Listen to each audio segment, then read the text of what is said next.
Video গেমের চেষ্টা। School শেষ হতেই গট্টু চিংকি ঘরে চলে আসে। চলো সোনারা, খাবার তৈরি হয়ে গিয়েছে। খুব খিদে পেয়েছে না? স্কুল থেকে এসে আগে হাত পা ধোয়া। হ্যাঁ মা, খুব খিদে পেয়েছে। আর আজ তো তুমি ছোলে ভটুরি বানিয়েছো না? উফ, কি দারুণ গন্ধ আসছে। গন্ধ তো আসবেই, কারণ এত ভালোবেসে বানিয়েছি যে। চলো তাড়াতাড়ি বসে যাও, না হলে খাবার ঠান্ডা হয়ে গেলে মজাই পাবে না আর। হ্যাঁ মা। গট্টু আর চিংকি ডাইনিং টেবিলে বসে পড়ে। মা ওদের প্লেটে ছোলে ভটুরে বের করে দেয়। চিংকি ওটা খাওয়ার জন্য খুব এক্সাইটেড ছিল, কিন্তু গট্টুর খাওয়ার দিকে মন ছিল না। মা, তোমার ফোন কোথায়? আমার ফোন? কি দরকার আমার ফোন? চাই, একটু বলো না কোথায়। আগে বল যে কি দরকার। তুমি বুঝবে না। আরে বাহ, এটা তো দারুণ। চিংকি, কি হয়েছে ওর? আরে ওই গেমটা খেলতে চায়, একদম দিও না okay. Mind your own business Chinki. একটা নতুন গেম এসছে আর সবাই ওর বন্ধুরা এই ব্যাপারে কথা বলছিল। আর এই গেমটা মোবাইলে খেলে। আচ্ছা, কি এমন গেম দেখি তো? মা, একটা কার রেসিং গেম আছে, জুমজুম এক্স। ওর মধ্যে অনেক ফাস্ট কার আছে, যেমন ফারারি, বুগাটি, যেটা নিয়ে তুমি খেলতে পারো।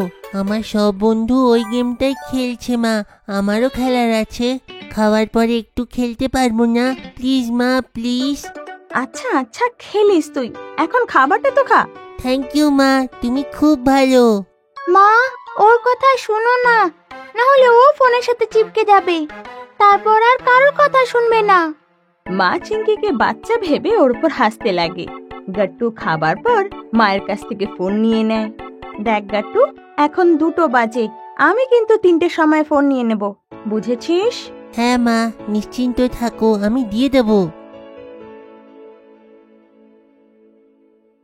হ্যাঁ মা, আর 1 ঘন্টা প্লিজ, আমি একটা লেভেল আগে এসে গেছি। 4টের সময় নিশ্চয়ই ফোন দিয়ে দেব। এভাবে করতে করতে ঘড়িতে 7টা বেজে যায়, আর গট্টু চিংকির বাবাও অফিস থেকে ফিরে আসে। আরে, তুমি এসে গেছো? একটু গট্টুকে বোঝাও না, সে দুপুর থেকে আমার মোবাইলটা নিয়ে বসে আছে, এখনো ফেরত দিচ্ছে না। গট্টু, মায়ের ফোন ফিরিয়ে দাও। গেম খেলতে থাকবে তাহলে চোখ খারাপ হয়ে যাবে। আর হোমওয়ার্ক করেছো? চিংকি, এ আজ হোমওয়ার্ক করেছে?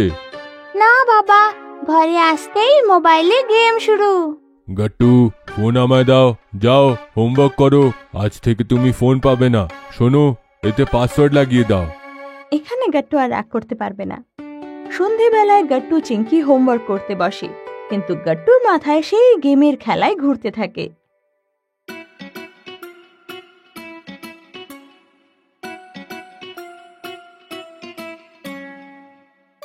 গাট্টু, তুই তো ভূতের মতো লাগছিস, সকাল সকাল কি করছিলিস? চেঁচিও না চিংকি, মাথা ব্যথা হচ্ছে। তুই সারা রাত গেম খেলেছিস, এভাবে তো ঘুমও হয়নি ঠিকঠাক, স্কুলে যাবি কি করে? গাট্টু, তোমার কি হয়েছে? শরীর খারাপ কি? সারা রাত জুমজুম এক্স খেলছিল, তাই তো এরকম দেখতে লাগছে। বাপ রে, এইটা শুধু গাট্টুই করতে পারবে, বাবা মা বকা দেয়নি? আমিও জুমজুম এক্সের ভক্ত হয়ে গেছিলাম, এখন তো বাবা মা আমাকে ফোনও দেয় না। মা বাবা তো মোবাইলে পাসওয়ার্ডও দিয়েছিল, কিন্তু গাট্টু খুঁজে ফেলে। এইটা তো ঠিক বললে তুমি। আচ্ছা, আজকে ফ্রাইডে, আজ সবাই পার্কে খেলার জন্য দেখা করা হচ্ছে, ঠিক আছে? তোমরা আসছো তো? হ্যাঁ। ইয়েস ইয়েস, আবার দেখা হবে। চল না গাট্টু, বাইরে খেলতে যাই, সবাই আসবে আজকে। হারি, বন্টি, বিন্নি, গুড্ডি, সবাই। চ না যাই, চ চ চ না। চিংকি, বিরক্ত করো না, তোমার যাওয়ার আছে, তুমি যাও। চিংকি তো অবাক হয়ে যায়, কারণ গট্টু খেলার জন্য সব সময় তৈরি থাকতো, কিন্তু এখন খেলতে যেতে চাইছে না। চিংকির খুব চিন্তা হয় গট্টুকে নিয়ে। ও একটু রেগে মেগে ওখান থেকে খেলতে চলে যায়। পরের দিন গট্টু আবার মোবাইল ফোনে গেম খেলছিল। হঠাৎ তখন স্ক্রিনে একটা অ্যালার্ট আসে। ওখানে বড় বড় লাল অক্ষরে লেখা ছিল, গেম আপডেট, প্লিজ ওয়েট। ও ভীষণ ফ্রাস্ট্রেট করতে লাগে। ওর গেম খেলা ছিল, কিন্তু আপডেটের জন্য ওকে তো দাঁড়াতেই হবে। গেম আপডেট হতে তো সময় লাগবে। ততক্ষণ কি করা যেতে পারে? গিয়ে দেখি চিঙ্কি কি করছে। মা, চিঙ্কি কোথায়? আরে, তুই গেম থেকে বেরিয়ে এসছিস? চিঙ্কি তো বাইরে খেলতে গেছে বন্ধুদের সাথে। পার্কে হরিও এসছে, তুইও যাচ্ছিস নাকি? হ্যাঁ মা, আমি আসছি।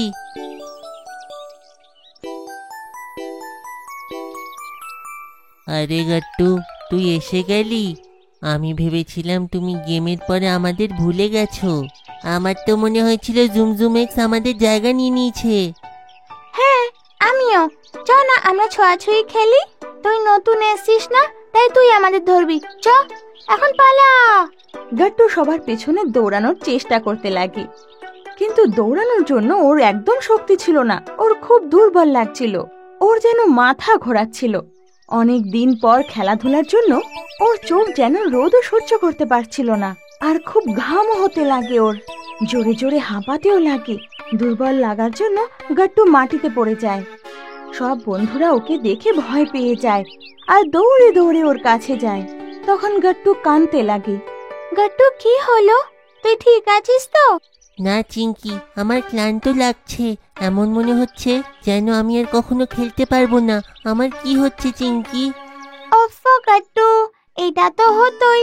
রাত্রিবেলা শুচ্ছিস না, খাবার খাচ্ছিস না, সারা দিন গেম খেলছিস, এখন তো দুর্বল লাগবেই। কোনো ব্যাপার নেই গাট্টু, আমরা আবার তোমাকে স্ট্রং আর হ্যাপি করে তুলবো। তার জন্য আমাকে কি করতে হবে? এর জন্যই তোকে খেতে হবে সবুজ সবুজ শাক। আমাদের সঙ্গে খেলতে হবে। তোমার দরকার খুব ভালো ঘুম আর অনেক ভিটামিন ডি, যেটা তুমি পাবে সূর্য মামার থেকে। আর সব থেকে ইম্পর্টেন্ট গাট্টু, তোকে গেম খেলা বন্ধ করতে হবে। গাট্টুর খুব খারাপ লাগে, কিন্তু ও জানতো যে চিঙ্কি ঠিক বলছে। ঠিক বলছো চিঙ্কি, আমার গেম খেলা কম করতে হবে। গাট্টু এবার চিঙ্কি আর বন্ধুদের কথা শুনে ঘরে গিয়ে আর ফোন ছোঁয় না। আর মা রাত্রিবেলার খাবারে ভেন্ডি আর রুটি দেয়, যেটা ও খুব আনন্দে খায়। আর সেই রাতে গাট্টু টাইমে শুয়ে পড়ে। ওকে টাইমে শুতে দেখে ওর মা বাবা খুব আনন্দে হাসে। স্কুলে টিফিন টাইমে আবার নতুন গেমের চর্চা হচ্ছিল। এই গেমটা একটা ফ্যান্টাসি গেম, যার মধ্যে জাদুঘর আর ড্রাগন আছে। সত্যিতে? কি গাট্টু, আবার গেমের ভূত হওয়ার ইচ্ছা আছে নাকি? হ্যাঁ, কিন্তু রোজ নয়, সপ্তাহে শুধু একদিন। গাট্টু, তুই শোধরাবি না। আপনাদের যদি আমাদের ভিডিও ভালো লেগে থাকে তো আমাদের ভিডিওকে লাইক করুন, কমেন্ট করুন আর সাবস্ক্রাইব করুন।